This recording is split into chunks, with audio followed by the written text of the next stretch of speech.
On today's IRS tax update, we'll recap the latest with those ongoing tax refund delays, including the backlog of tax returns as well as amended returns. We'll also take a look at the ongoing situation of tax refunds being released by the IRS, only to be held and then returned by tax processor TPG and several non-traditional banks such as Chime and Green Dot. Also, with the potential government shutdown less than a month away, why it's going to mean bad news for those still waiting on their tax refunds, and including those who are waiting on tax returns under audit or amended returns that still need processing. Also, the IRS has released more information on their new free e-filing system for next year, so we'll take a look at that as well. Recapping the current tax return backlog, as the IRS has still not provided any additional updates for over a week now on what is left of those unprocessed tax returns. However, the latest update has a backlog at 845,000 remaining. Now that's made up of 800,000 e-file returns and those requiring special processing, and 45,000 paper returns. Meanwhile, amended returns are at 817,000 unprocessed, with average processing times of 6 to 7 months. Meanwhile, employer returns are up to 162,000 unprocessed, and amended employer returns are at 849,000 left. So once you add all of those numbers up together, we're still looking at over 2.5 million unprocessed returns. For those who filed ITIN applications, the IRS is currently processing those who were received in the month of August. Now, turning to one of the more common tax refund issues is those who e-filed and actually had their tax refunds released by the IRS only to see it placed on hold or returned back to the IRS by either tax processor TPG or a non-traditional bank such as Chime and Green Dot. Now, this has been a commonly reported problem over the last several months. However, it is not a new problem and has been documented over the last several years. So what is happening is some of the major online tax companies such as TurboTax, TaxSlayer, TaxAct, and TaxWise use a company called TPG, also known as Santa Barbara Tax Products Group, to handle all tax refund processing for them. So what we've been seeing many instances of is a taxpayer has e-filed their tax return, at which point has had the IRS process that return and send out that refund only for TPG, or in some cases those non-traditional banks, to place holds on those refunds, classifying them as under review as seen here, and in many cases returning those refunds back to the IRS to be issued out as a paper refund check.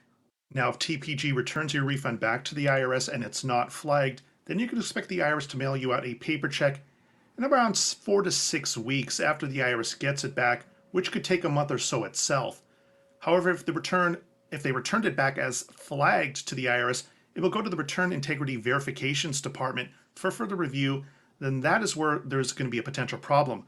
Now, there are no statistics available, but based on reports, we have seen only a small percentage of refunds have come out of RIVO, the Return Integrity Verifications Department, and of those who do make it out, we can see a significant percentage of them actually having a refund adjustment, which really came down to a lower refund amount.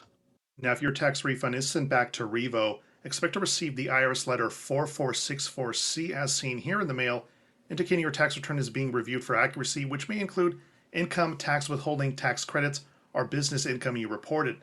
The department may also contact third parties to verify information. Now, this could be to those who issued the W-2s and 1099s that you reported over the course of the year. These letters will generally allow 60 days for the IRS to review. However, there's going to be a much longer wait, probably in excess of at least 4 months.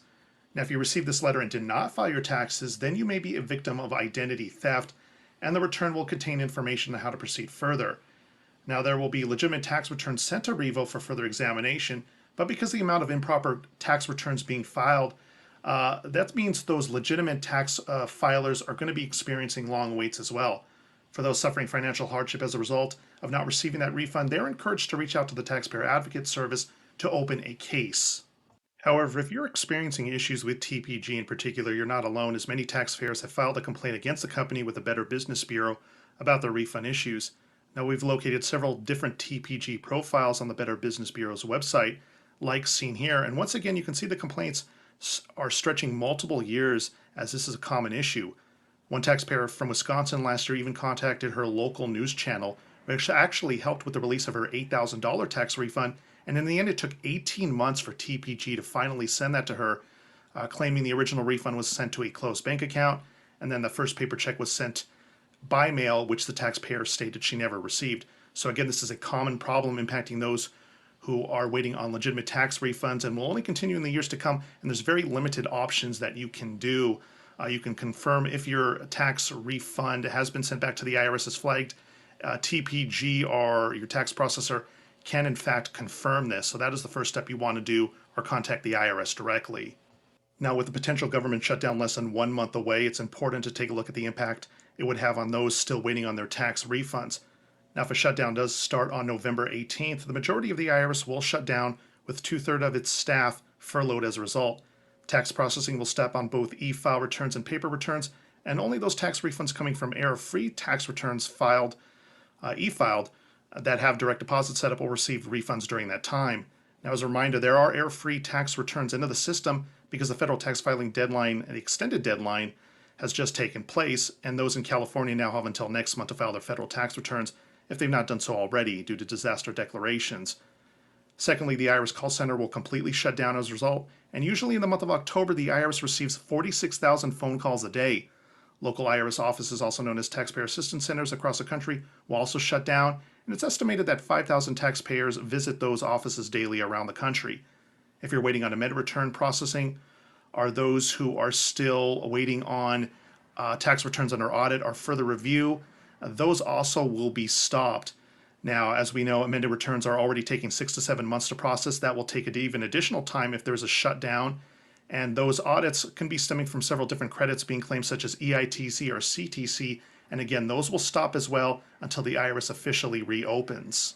And finally, with all the talk of major tax processing companies and the delays and fees associated with them, the IRS has released new information about their new free e-filing system that will be unveiled in January for the start of next tax season. Now, 2024 will be considered a test phase, and not all taxpayers will be eligible to file in the first year of this new system.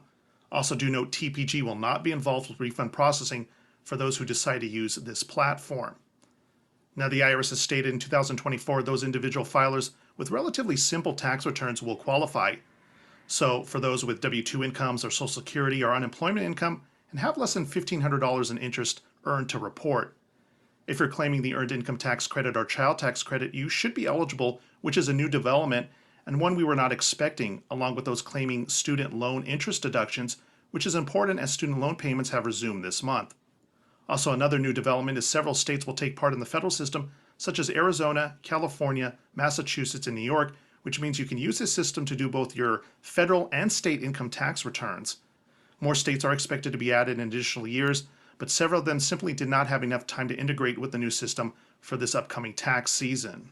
Now, along those not eligible will be self-employed or contract workers filing those Schedule C forms, along with filers claiming the premium tax credit who purchased health insurance through the marketplace in 2023. Let us know in the comments section below about your ongoing tax issue.